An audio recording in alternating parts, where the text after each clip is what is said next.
Le parc archéologique de Bliesbruck-Ranheim ferme chaque année ses portes durant la période hivernale. Pour une raison simple, la majorité des vestiges se trouvent en plein air.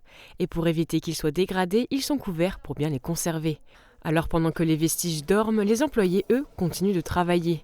Comme Flavie, médiatrice culturelle, qui s'occupe de faire l'inventaire d'une collection un peu particulière. À la collection de sigillés ornés sur laquelle on est en train d'effectuer un travail. Qu'est-ce que c'est que la sigillée ? C'est une céramique typiquement romaine de couleur rouge qui portait très souvent la marque du potier qui l'avait fabriquée. Et elles sont ornées de scènes de chasse, de scènes de gladiateurs. Ce sont plus de 800 fragments qui ont été retrouvés à Bliesbruck sur 40 000 objets trouvés en tout sur le site. L'inventaire des collections permet de bien les connaître pour ensuite en faire des expositions. C'est justement dans l'exposition permanente à l'entrée du site que des petits boîtiers ont fait leur apparition, des thermo-hygromètres. Grâce à leurs sondes, les petits appareils permettent de mesurer la température et le taux d'humidité en direct dans les vitrines.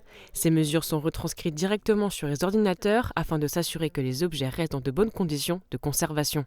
Et du côté des thermes, il y a aussi eu quelques changements. On a complètement rénové le système d'éclairage des thermes pour le rendre plus éco-responsable et également pour faire des économies financières. Avant, nous avions un éclairage thermique.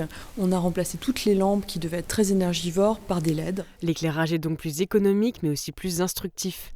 Les lumières vont du plus chaud au plus froid, indiquant aux visiteurs les pièces chauffées ou non des thermes où les Gallo-Romains venaient se baigner. Vous pourrez venir découvrir toutes ces nouveautés à partir du 15 mars lors de la réouverture du parc.